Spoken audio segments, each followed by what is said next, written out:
Hi, this is Tamika Chambers with Create a Generational Love Cycle. Today is February the 21st, 2022, National Holiday of President's Day. And so I hope that you're still using this day possibly to get some rest. I hope that you had a great weekend. And I am continuing my sharing, if you will, of my mother's words of wisdom. It was late last year when I had already figured out what I was going to talk about in the first few months, actually up until May. And it dawned on me that I really need to share more about what my mother taught me.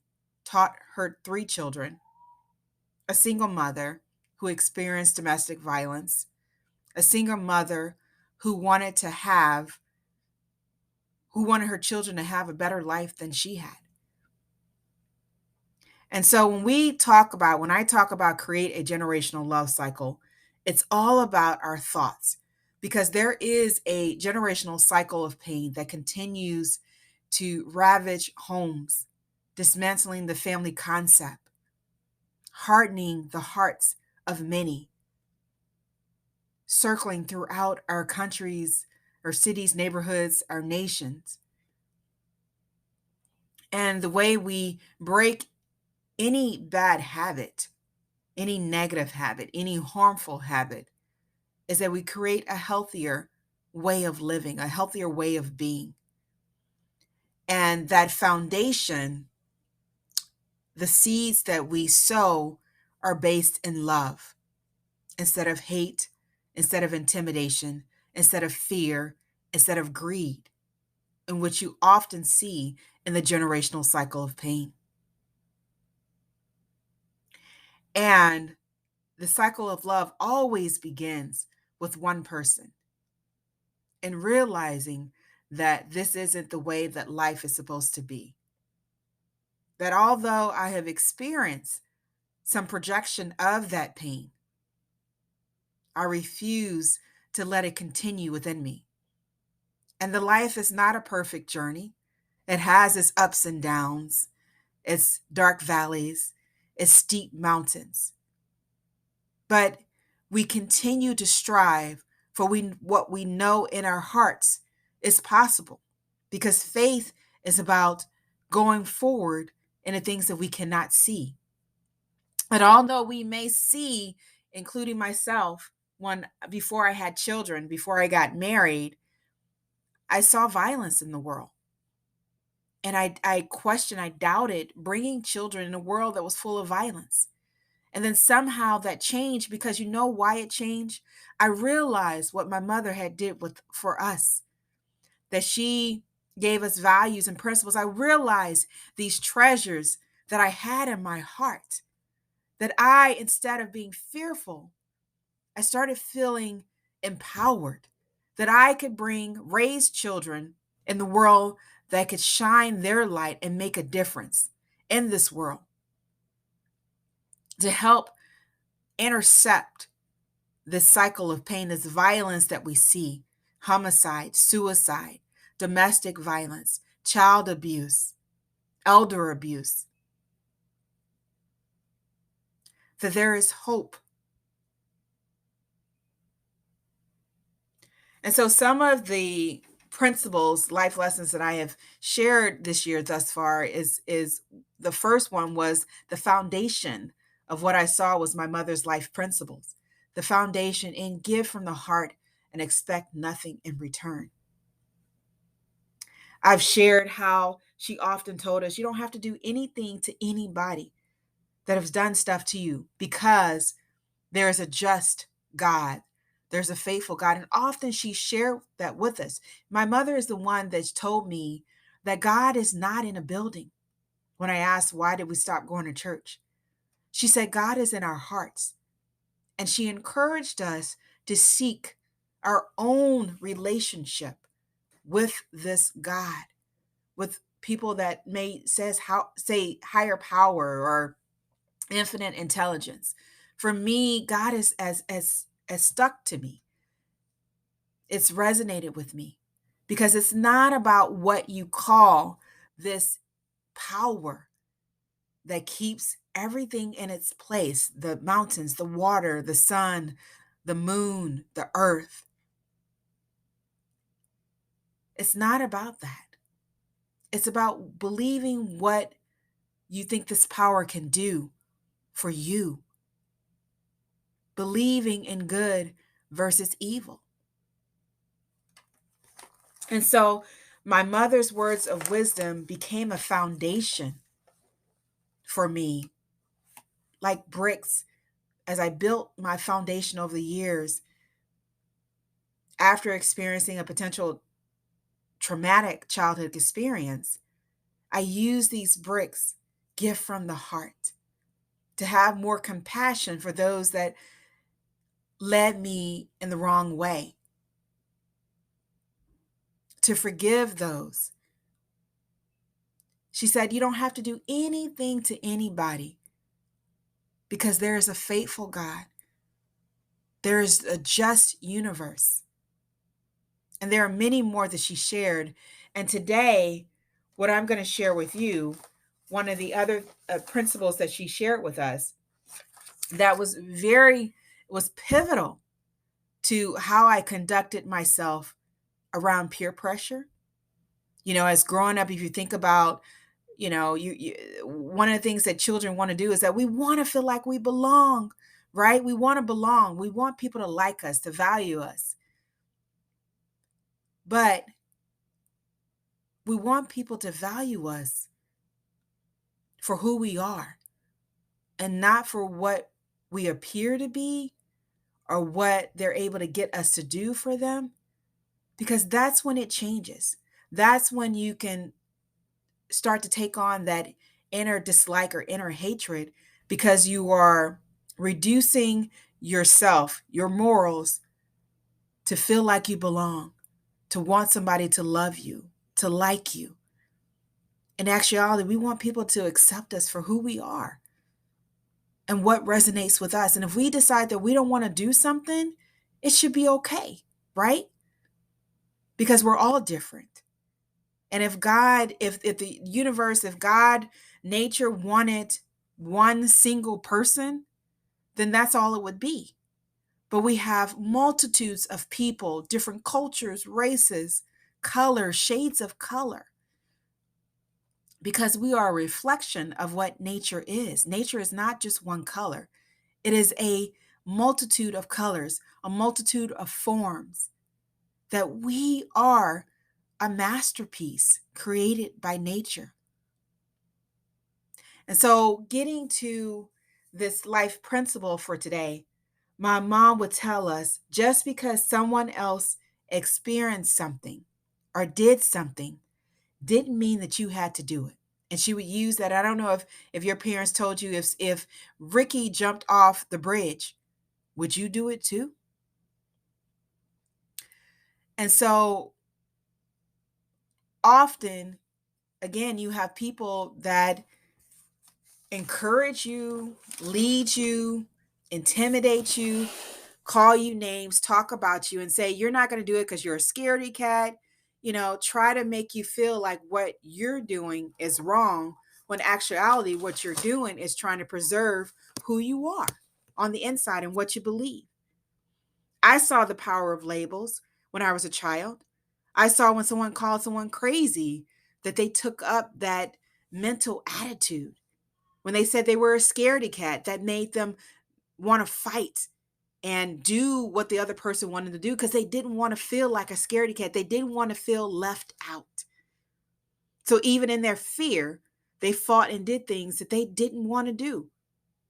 I saw in nursing how many people took a fatalistic approach to health because their aunt or grandmother or father experienced something, that they too would experience it. I had our neighbor at one point tell me, well, my mother had back problems, so I just figure I'm going to have them too.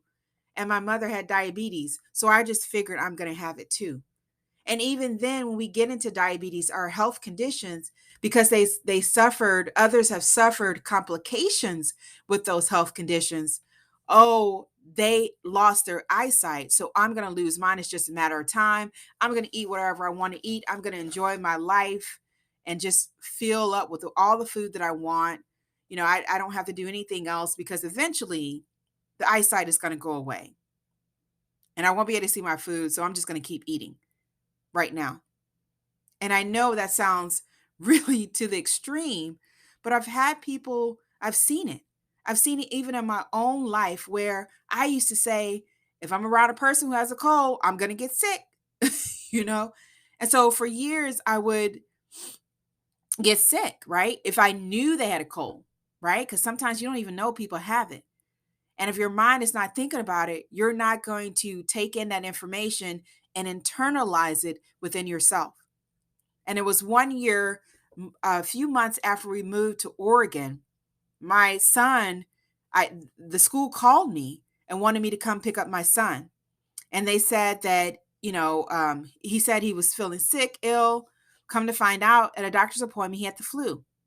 And I remember I posted on Instagram, social media that, okay, it's time for green tea and kale because I had found out that they were good as far as fighting viruses.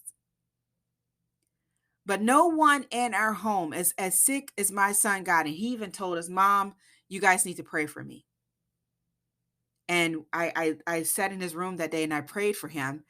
And it was like the next day I had found out my mom had told me that a 7-year-old girl had died. My son was 7 years old. A 7-year-old girl had died, that something had happened between communication with her parents and her being ill. I'm not sure of it. I don't want to make assumptions, but my son lived. And not only did he live, no one in the house got sick, including myself. And it wasn't so much what I later found out. It wasn't so much the kale and the green tea. It was more of my attitude, my thoughts, what I internalized about him getting ill, because there was so much going on. We had moved into an apartment, 2-bedroom apartment. There was so much going on that I don't even know if I thought about being sick or thought about the words I used to tell myself, because I knew I couldn't get sick. There was too much going on. And so our mind plays a very pivotal role in the attitudes that we take about our health and the attitudes that we take about life. From not having children, not knowing I could have children, to having 2 healthy pregnancies and 2 healthy children. From times when I felt at my desk that I felt like I was going to get sick and I said, I can't do that now. And the symptoms go away.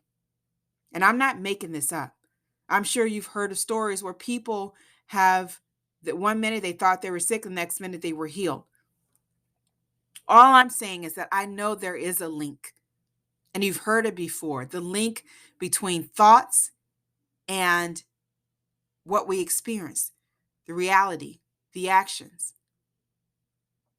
And just because someone goes through something, experience something, just because someone is angry, upset, bitter, resentful, vengeance, just because someone is like that, even in marriages, when your husband is a certain way, and maybe that you don't find something funny, or you don't find that what they're doing is right. Just because someone does it doesn't care who it is. I chose not to drink. My father he claimed he was an alcoholic. He was sick. He was ill. He chose to drink. That drinking led to my mother leaving him. I saw firsthand how alcohol can play a role in breaking up the family concept. So I didn't want that. What I'm telling you is that we have a choice when it all boils down to it. And when we take the time to sit quiet and really assess our lives and assess where we are, and ask ourselves, what beliefs, thoughts, seeds have I allowed to enter into my consciousness that have put me where I am today? How can I turn this around? What can I do differently to experience different results? That just because someone else experienced something doesn't mean I have to experience it. What is true to me? What brings me joy, peace, happiness? What makes me feel like I'm fulfilling my purpose here on earth? And to realize, to stand, part of creating a generational love cycle is standing in our truth, is realizing who we are and staying steadfast on that, on building a foundation of solid principles. And over time, I would see, as I would read the Bible, the daughter of her grandfather was a pastor in a church. And occasionally she would walk to church miles. My mother's from Mississippi, the dirt roads to go to church. And I would find out over the years that much of what my mother taught was in the Bible. Romans 12:12 tells us, do not be conformed to this world, but transform your mind by renewing that mind. And what do we renew it with? We renew it with truths within us. Because God says he wrote his laws in our hearts and in our minds. Whatever we need is within us. It is not in the world. We do not need to seek that we belong or seek love. Know that we do belong because we are here. Our birth justified, glorified us. No matter what color, what race, what religion, what other background you have, that does not define you, your identity. What defines you, what has you is that you are here on earth, living, a living vessel for the truth. Remember, you are in control of your life. My mama would always tell us that you are in control. You choose by deciding who it is that you want to be, and you fulfill your divine destiny, your divine purpose. And part of that is leaving a generational cycle of love. Because everything we do needs to come from that place of love that is within us. This is Tamika Chambers. Create a generational love cycle. You can do it. Make this lifestyle, this lifetime great, because it is still possible. No matter what you have done, today is a new day. This is a new second, a new minute for you to transform your mind and decide and choose the person you want to be and the legacy you want to live.